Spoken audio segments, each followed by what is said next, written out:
think it's time for us to do introductions. Who else is on Join Me? Hi, my name is Mike Mazzi. Great. And anyone else? So Mike and Jesse on Join Me, and we'll start a round of introductions here. Ben Ho,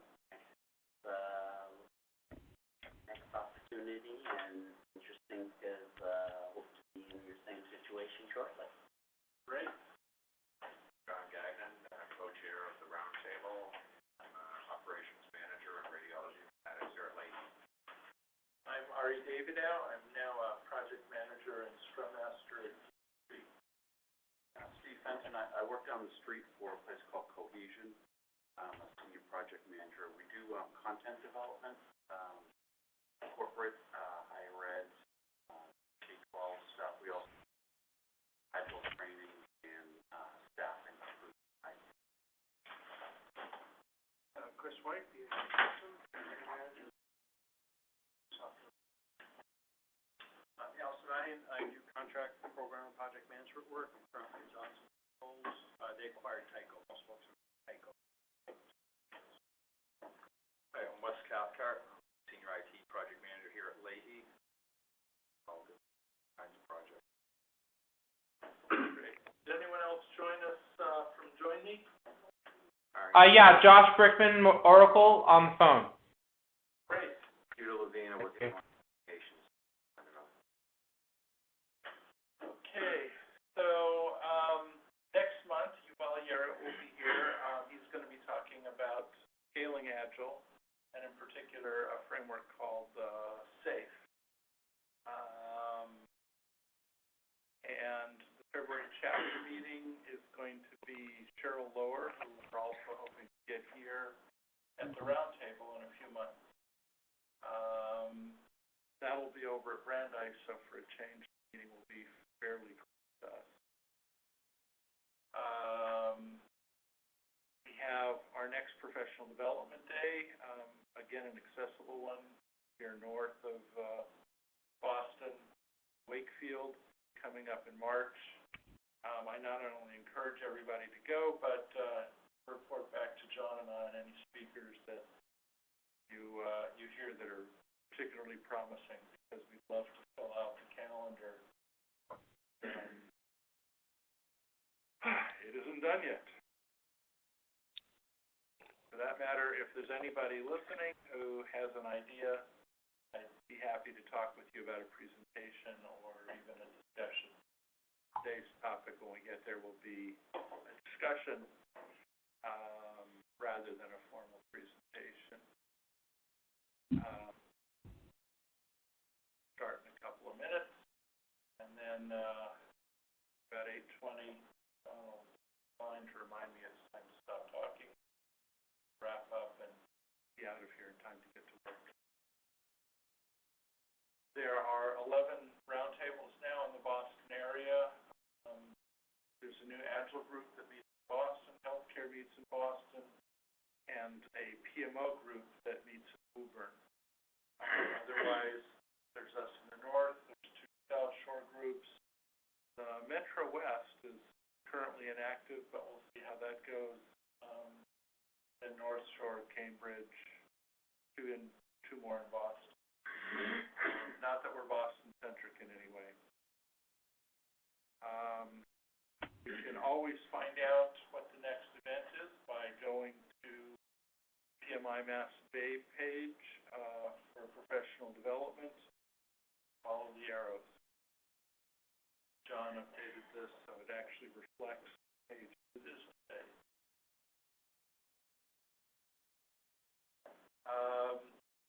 And today's presentation is inspired by my new position, where I have a wonderful project management office.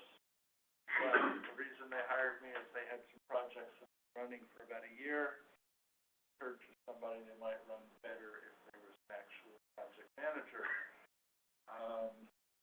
And since I'm new at the position, I'll be asking you guys to help me with ideas. So front of the room so I can take notes as we go. But here's the situation. I'm new, there's no plan, but we're apparently executing a project. So that's about being new, and this is one of my favorite lines from literature where Alice walks up to the Cheshire Cat and asks for directions. And he says, well, where is it you want to go? She says, I don't know. He says, well, you can go in any direction. You'll get there sooner or later. Then grins, ears. So normally when we start a project, here are some of the things that I do. I'll be speaking to the stakeholders to make sure I understand what they're trying to do. I'll be gathering requirements. Gradually, sometimes it takes a few meetings, you get a sense of what the scope and the time and the budget will be. You'll create a charter to say this is what we're doing, here are the risks, here are the stakeholders, here's the budget, here's the time, here's who's involved. What else? Speak to the sponsor before you speak. Oh, yeah, you might want to sponsor. The stakeholders may have a different interpretation of what their end is than the sponsor, especially if there hasn't been a PM involved. Any other ideas? Assign the project manager Sorry, Jesse? in the project charter. Yeah, Yeah, you assign should, project we, manager. Not that far in my project, yeah. but it took them a year. So this part should feel very familiar. That's what we do for a living is we work on projects. When a project's underway, what are some of the things that you would expect to be happening as your project is running? Monitoring. First thing is schedule. Digital, yeah. That enables you to do the monitoring. Some kind of standardized reporting, where are we, status? There you go. The team, project team, onboarding the team.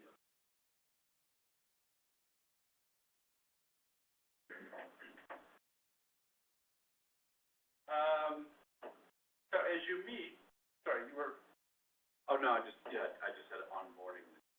yeah.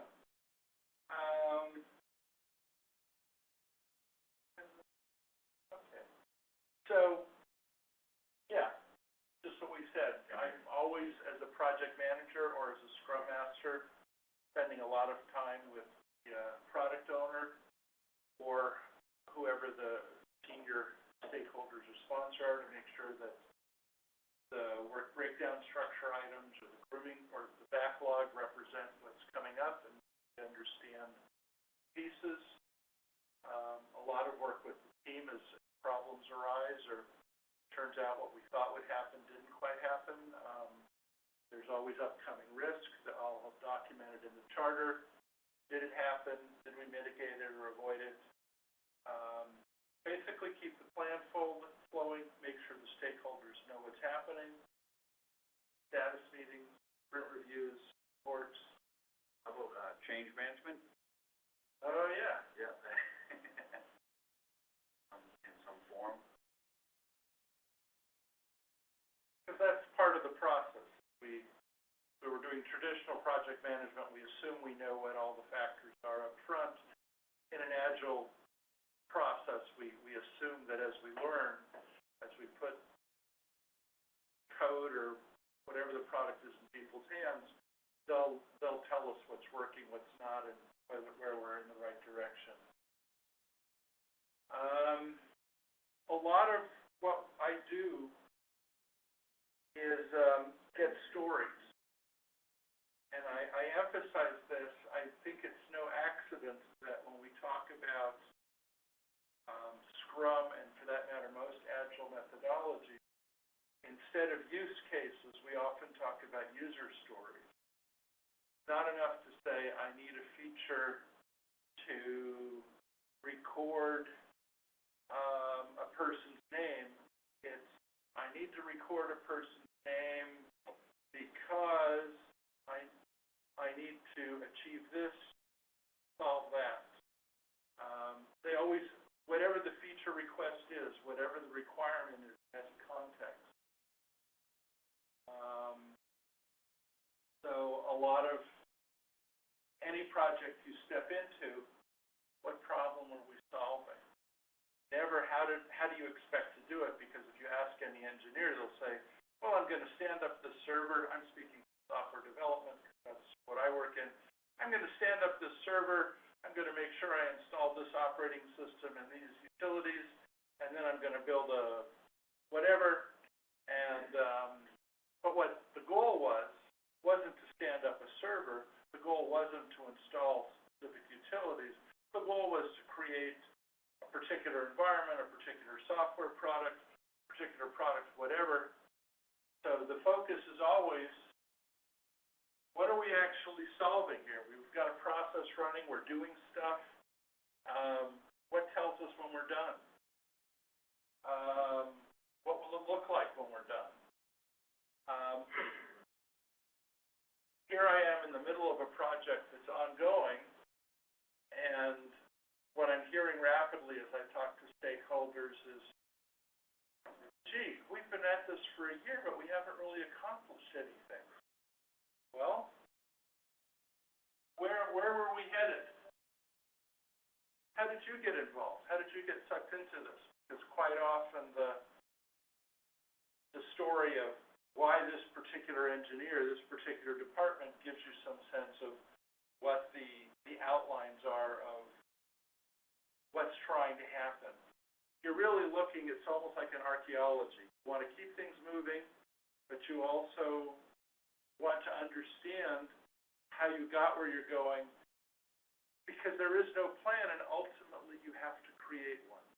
You have to be able to get people to agree that this is what we came for, this is how we'll know when we're done. Done might be as simple as, when the budget money runs out, we're done as far as we got. It might be, we're going to present this new product at the sales meeting in December, or we lose our market share. Everybody who's involved has some sense of what success looks like. It might be the creation of this item or solving this problem, but it might also be, I will learn how to use this tool. I will build an infrastructure on which I can hang the next new shiny thing. But gather these things. How did we get there? What does success look like? How did you get involved? December, I gave a talk about project management as organizing. This is where the organizing part comes in, where you're really talking to each individual who's involved in your project, understanding how they got there, and from that, being able to echo back, this is what I'm hearing. Does this resemble what we're doing? Does this give us boundaries, encapsulate what'll tell us whether we succeeded or not? Has anyone else been in this situation? Are there things that come to mind? Yes. Thought we could airlift it into your situation described. I'm sure you know. I think they're embedded in your question. Two things I'd ask is, hey guys, what's been working well? Mm-hmm. And then the flip side of that is maybe what's not working so well. Yeah. So things like communication, you name it, but almost like a mini lessons learned where they've already done a lot of work. Kind of where are you? What's worked well? Those are really good questions. What has been working well? What hasn't worked?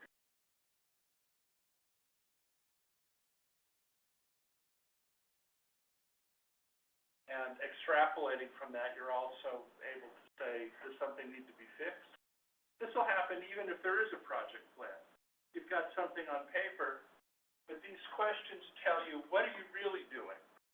Does the charter of the project just landed on Does it reflect what people really intend to do?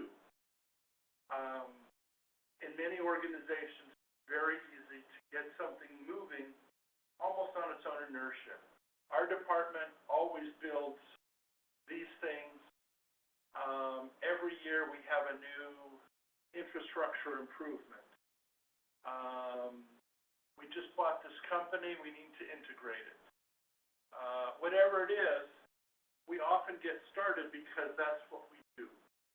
And we keep doing what we're used to doing. But until we get some stories, we're headed off in no definable direction for no definable purpose. And even if we have a charter, if what the team is working on doesn't reflect solving an actual problem, sooner or later somebody's going to notice.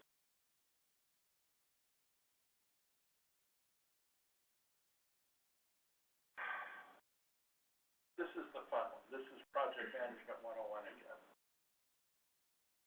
In the end, it's all about goals. What is it we need to achieve? If people aren't sure, sometimes it's you build this goal.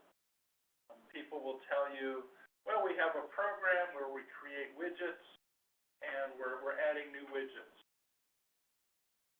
And our goal is create more widgets, or giving us market share? Are we responding to customer requests? Is there an infrastructure need that we're answering?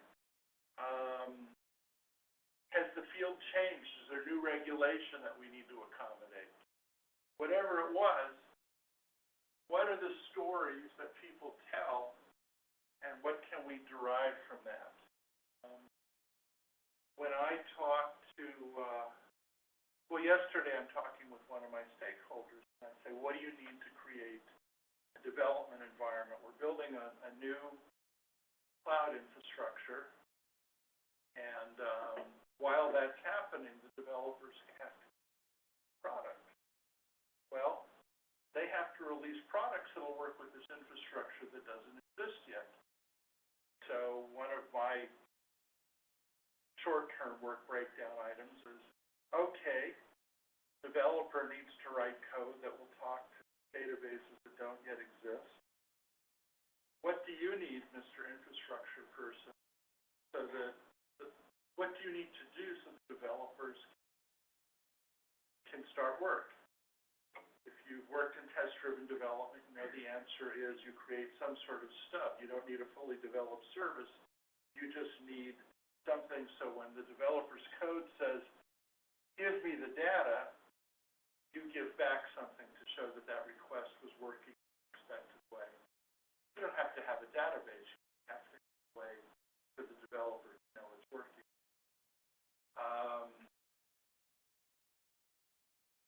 Depending on what you're working on, it is different. But in every case, people will start telling you about their corner. What is it I'm doing? Why am I doing it? Sometimes what they're doing is ritual. Well, I always do X, Y, and Z. And sometimes that has nothing to do with the project. They're just doing it. Especially if you're not in a startup, if you're in an established company, you'll often find people who come in, they clock in, do their job, they clock out. Their job may or may not have something to do with releasing something useful or something useful to the project that you're shaping. The question is, how do you change that? How do you get a sense that there's something here that is gold plating or irrelevant and shape it? Ultimately, when people are done, they expect to see something.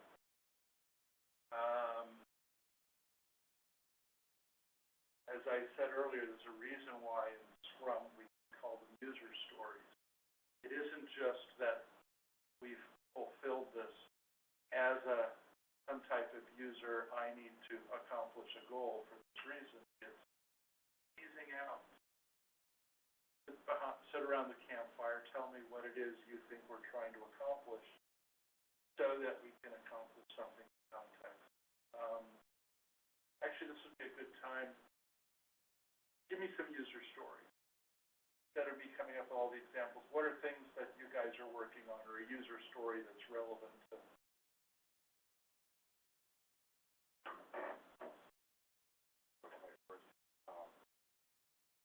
Okay, we want, our users, our call desk employees will be able to provide the same services at home that they can provide to customers from on-site. Yeah. Area. And that tells you exactly, you're not just enabling home dial-ins, you're trying to facilitate people working at home doing their job. Working on a data governance initiative, and it's hard trying to improve the accuracy of the information. And organizational supporting doesn't use a lot of metrics, so we're struggling right now to say, the definition of success, what does it look like? I'm trying to measure how we're improving. So I'm having people create saying, in a normal day, how would better data help us? They keep coming back to reports. Okay, just talk to your key reports. We're not doing it in an Agile or Scrum method, but just what does success mean to you? So we're going to get to metrics eventually. Yeah, no, and this is, calling them user stories provides a way to frame the question. We work with all sorts of methodologies. The company I'm at right now does not use Agile. These are very traditional waterfall projects where we have first we set up this, then we test that, then we do the following. There is some exploration, there is some iteration, but by and large, I could have managed this project with what I knew 20 years ago. Well, that it has definition. Any others? Working in a financial institution, supporting traders, our trader portfolio, certain reports by and they aren't all held to pay. Need reports by 6 a.m. so that they can begin the trading day with. Figure out what trade. So the reason I emphasize the storytelling is because when I started as a project manager, I was told you gather requirements, you list things to be done, things to check off. And what I found is that getting people to tell a complete story, that I need this so that I can accomplish that, or these customers need this so they can accomplish that, because they're trying to do something real, ensures that when the developer has questions, she or he has a sense of what to do. Or when the person building the new office is trying to decide what you meant should go in that corner there, so that there's room for a table here off to the side. They have a sense of what the use is that's rejected. Storytelling is what we do as people. If you listen to the radio, think of how there's been an explosion of shows, people telling unscripted stories. The Moth Radio Hour. I think as project managers, this is one of the neat things that if we listen to stories, we'll have a better job of implementing the project. And I said stay focused on goals. In the case of the projects I inherited, I have goals. I can actually, even as I'm catching the paperwork up, when I talk to stakeholders, by the second week I was able to say, this is, in one case, this isn't the project you thought you were. You were working on this program that has lots of branches. We have a new branch. It's called New Architecture. Here are the things that people have told me we need to achieve. Here's the timeline that we clearly need to fit. Now, how do we make that work? And from the feedback I got, oh, yes, that's exactly exactly what we're doing. That's exactly the resources we need. And we went from one group presenting a new architecture to the people who needed to consume it, and the people who needed to consume it are like, you're doing what to us? Why? To, oh, we need exactly these pieces. Thanks for walking through it and eventually getting everybody engaged. If you throw a solution on your customers, who could be another department, could be the first people your company is trying to sell to, could be your own department, their first reaction is, this isn't what I saw in my head. Why are you doing this? Everything worked okay till you messed it up.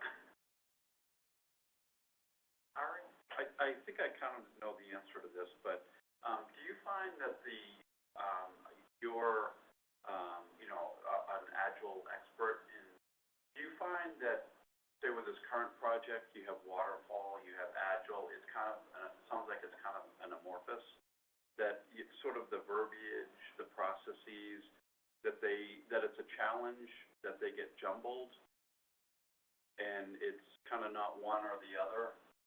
I'm just curious with this, say in this new situation. Well, in my situation, I have a company that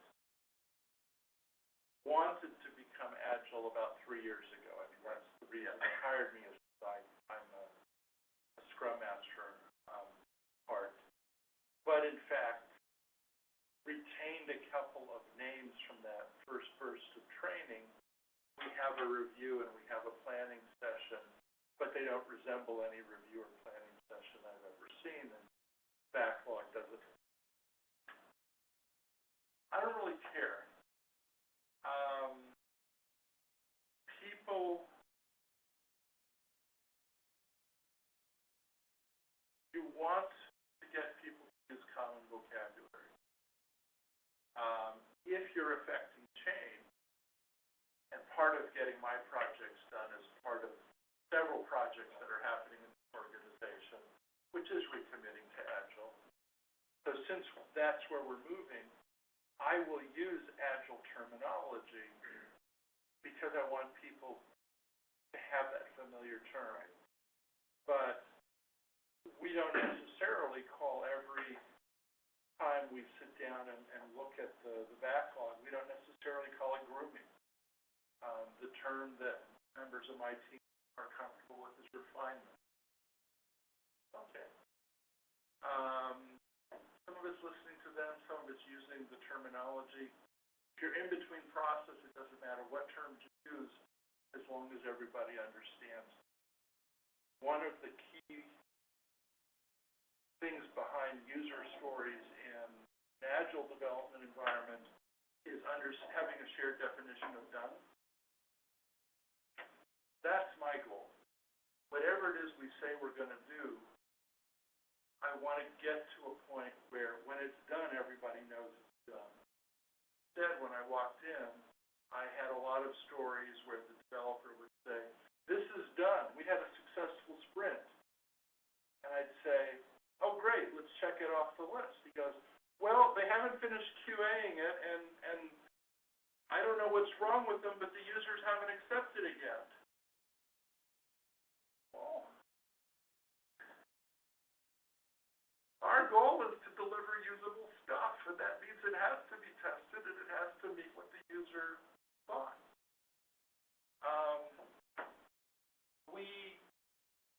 It isn't somebody's fault. We get used to, I'll keep repeating this, we get used to doing what we know how to do. I know how to write code. Well, I don't, but the developer would tell me, I know how to write code, I wrote the code, it works. Well, how do you know it works? It hasn't been tested yet.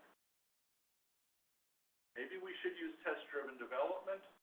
Maybe part of getting it done is making sure there was a test plan, we know who tested it, we know that it passed that verification, and that the user was enough of a part of the process that they were able to say, oh, that's what I needed. I now have what I asked you.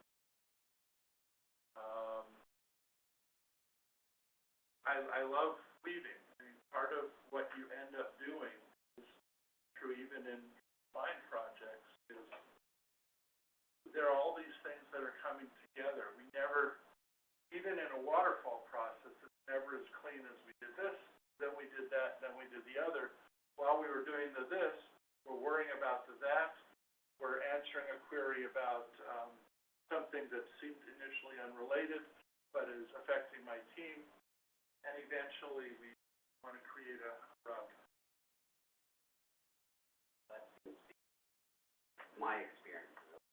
Number one issue of communication, especially in my world. Talk about trading, different trading equity, some hedge funds, all sorts of different methods of trading. However, when you talk to a trader and their respective skills, they're trading. I talk to an equity trader, I'm trading. Fixed income, I'm trading. Developer on our side, trading. Okay, I came from fixed income. I assume they trading, this is what you mean, and in actuality is different. Now, you think you're in total agreement, lockstep, but you are on page, and having that terms across the board from the business development has been, in my opinion, anyway, one of the number one problems why projects aren't successful. And I would argue some of that has to do with, if you describe it not as trading, but I need to be able to execute this type of trade, solve this question, so that at the end I have this result to post. People have a context to know, not to hear the buzzword. You've asked about terms. If we don't agree on what they mean, Speaking a different language in some ways, right? But yeah, Yeah. absolutely. I mean, but you look at the room as they are saying this, then, you can complete understanding. But you can also see complete disconnect if you know the background of the players involved, and that's part of, part of business analysis, right? Trying to write your requirements and so forth. But it's really, I found as a project manager that you need to ask the next question. So how did you accomplish that trade? That then kind of puts trader into a user into a different mindset to say, oh, he may not understand, he needs to know more precision, and that's how you kind of get around that. But when you're all said and done, you can see how the room dynamics also change, where there is agreement, misunderstanding. Oh, I thought you meant this, I thought you meant that, and then all of a sudden, what was supposed to be a 5-minute conversation ends up being an hour meeting. I sometimes think some of this is engagement. I'll call a meeting together that includes two people who I know have diametrically different ideas of what's supposed to come. And one of them won't be saying anything. I can see the movie going, and we're all in agreement. Yeah. I haven't heard from the other person. And I know that when he gets engaged, he's going to go, what? That makes no sense. And it isn't going to do me any good to say, you were in the meeting with us. I need to make sure he was in the meeting mentally while we were making these agreements, or he's going to go right back to his office that we agreed he wasn't.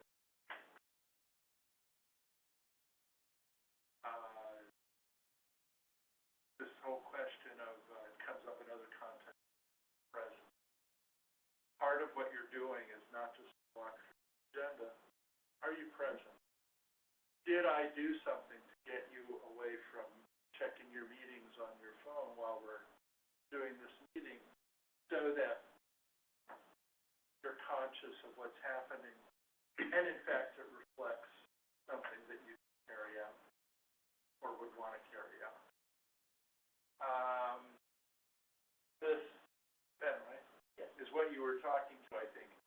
they have the same pictures in their head.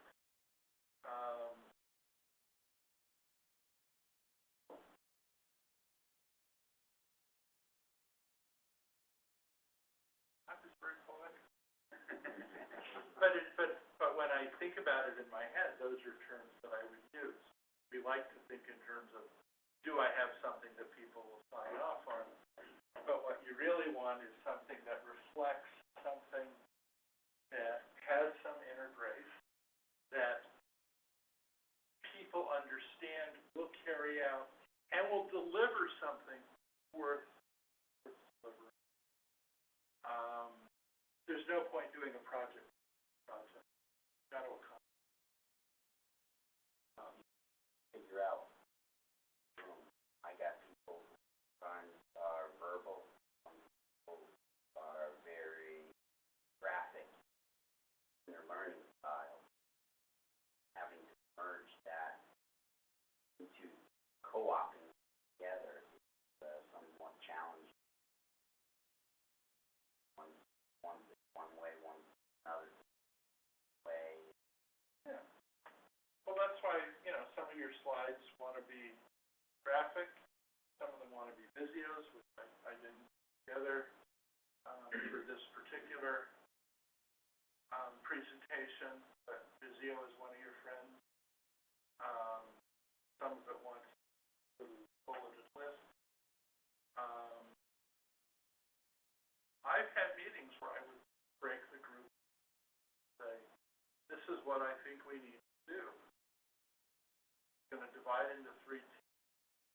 You come back in 5 minutes and tell me how you would solve this problem and have a consensus. And I'm not doing it necessarily because I want to hear different answers. I'm doing it in part because I want everybody in the community. I've had the experience of radically different Well, when that happens, that means that you don't have that shared language yet. You don't have those shared goals. Sometimes it means correcting, but sometimes it means being open to, this happens a lot with customers. The customer will give you a bunch of requirements. You're building an infrastructure. I worked for a hosting company once, and the customer would come in and say, well, I need X servers and this much memory, and I will back it up. You write it into a sheet, you implement it, and the customer's like, what are you talking about? Until you have that agreement on what it would actually accomplish and some way of proving it. Could be language, it could just be what Ben was talking about. There's trading and there's trading. Which is another reason why I like breaking apart into groups sometimes. Because I want to surface that. People will sit and be polite. I'm not trying to be obnoxious by forcing people to speak. I'm trying to make sure that if there's something that we should hear, that we're hearing it.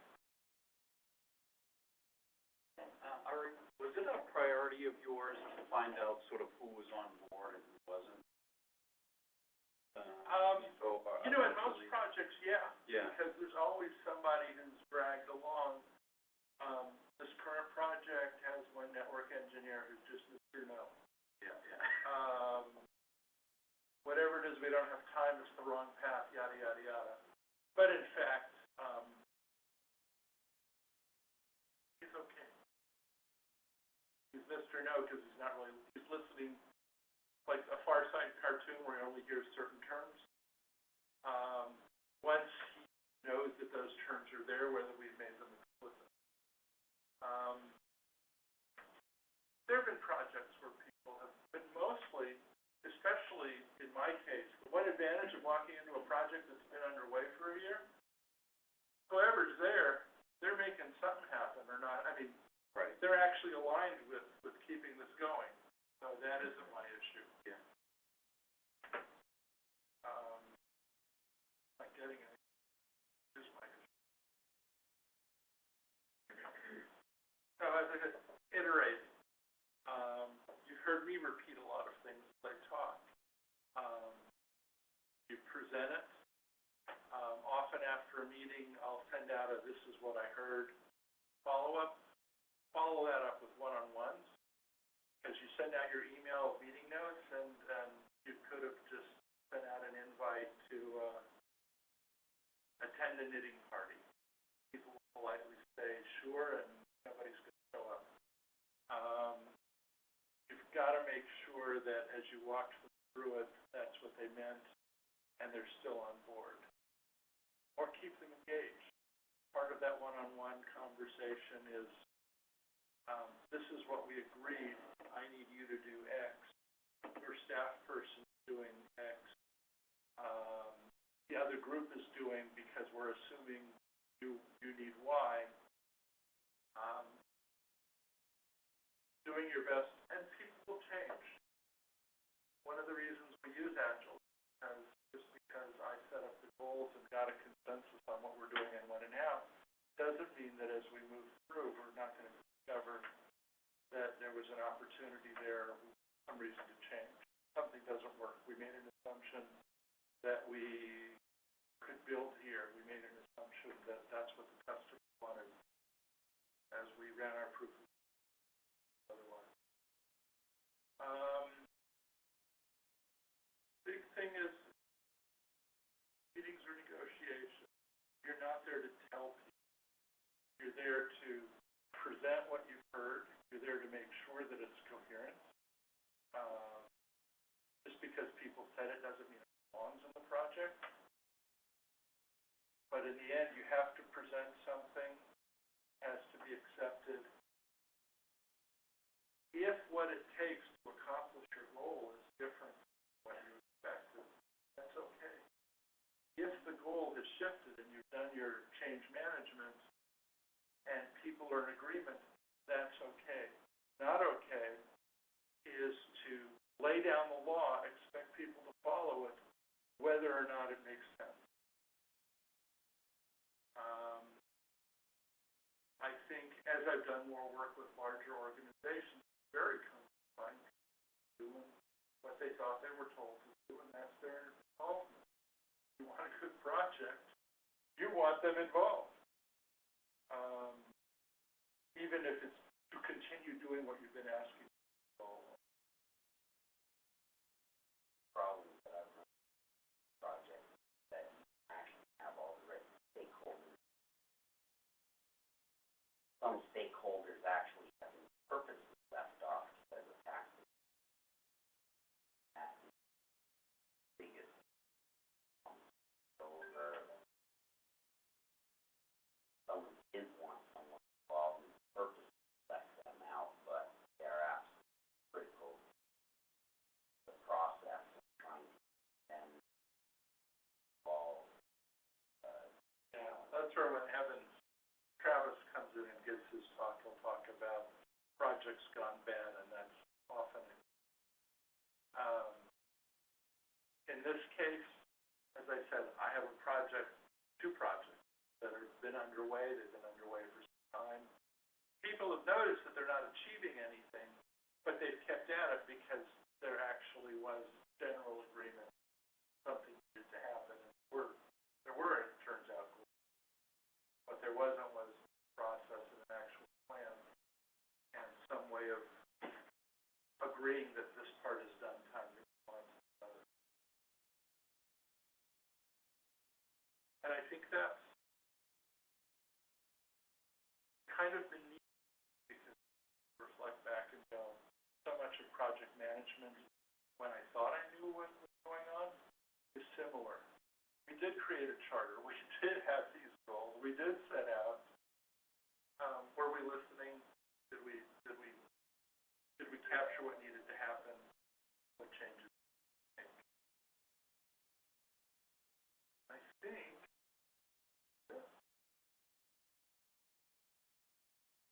I can find the bench on the dishes. That's my fault. Questions, other comments? Yeah, I'm curious, your projects, without getting into the details, like, they may not have delivered. When they got to any kind of funding scenario, like a quarter, if they had to spend resources on external, whatever, kind of discussion come up on, or am I getting? Must have.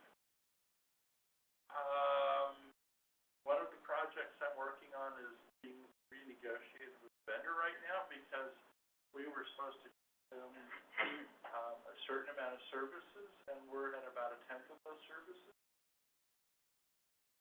We're at about 1/10 of those services, nothing. We never built the infrastructure for the people to accomplish. We never achieved the goal that would have enabled us to consume the service. We will. And we're just going to have to renegotiate the contract. It also turns out that enterprise-wide, the demand for those services for which we were building an infrastructure, the upper management was quite comfortable having it take time. They weren't in any rush. This was for tech support. Tech support people weren't quitting. Things kind of worked. Granted, we were not serving our customers in the way that we would like them to become accustomed, but it wasn't hurting anyone enough to make their priority. I had a talk with one of the high stakeholders last night, and he said, well, we expect you to be ready to implement this by the end of June. I said, well, if all goes well, I think we're ready to test at the end of March. That's a quarter early. Is that okay?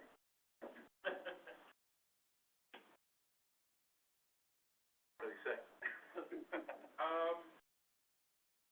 That's okay, but don't rush. Yeah. They really did not need this that fast. Yeah. But here again, for this person in upper management, that's fine and it fit his grasp. For the people using the infrastructure that we're about to replace, this is good news. Because when I talk with the team, they're like, this does not work. Our customers are not happy. We're not happy. Working on something.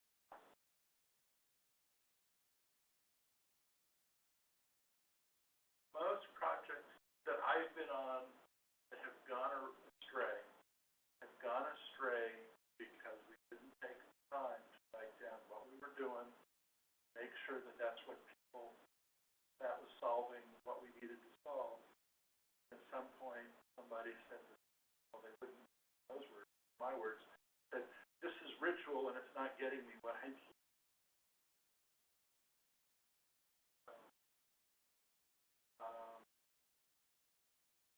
In the end, reason project management, there are ways to create structure. There are ways to weave stories together so that you tell something coherent, so that you can act.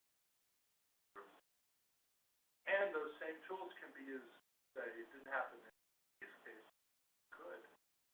There have been projects where get everybody together and say, we've just now spent X trying to accomplish something. I can't find it. Do we want to continue spending? We don't want.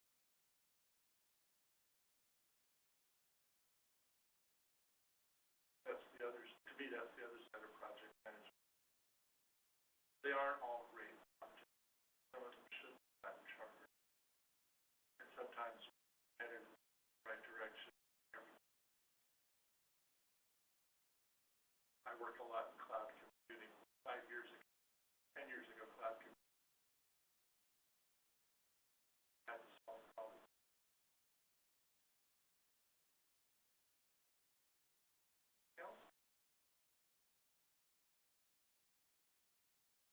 I have a random one.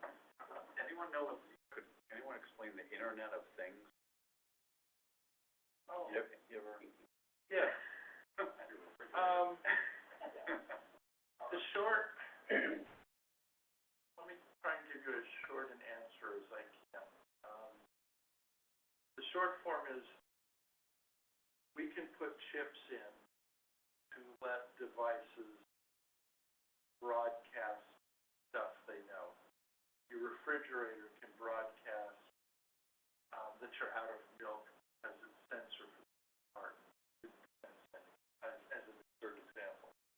More often, when you use software,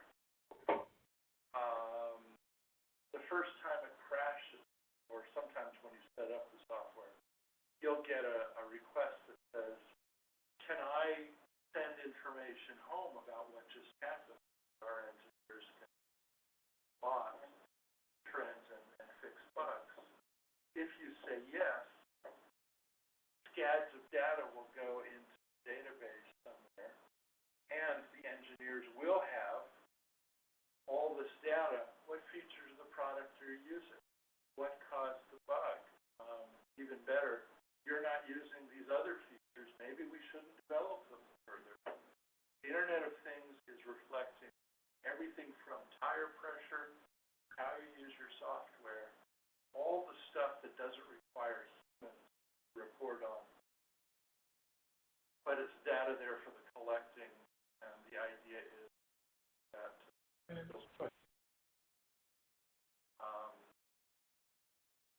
neat, funny definition, not everything is good. Great potential for eavesdropping. The RFID chips be read by somebody walking near you. Have RFID enabled credit card special enclosure. The Internet of Things is also about getting up a lot of personal product information you care about that you really want to share. Thanks. We've got an internet, let's use it.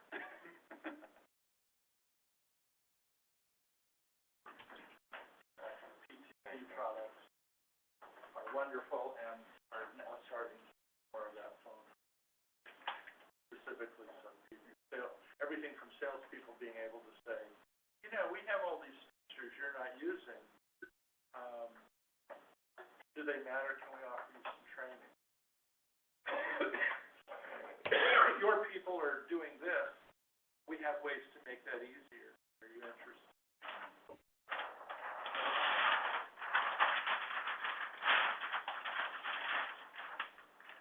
Announcement I forgot. This evening, of course, is Agile Boston. It used to meet over at Nuance, but is now meeting at Scrum Inc. on Middlesex Turnpike. Should be an interesting meeting. I won't be there tonight, but if you're interested in learning more about Agile, fun group to be aware of. Agile New England meets next Thursday. That's a constant contact just down the road.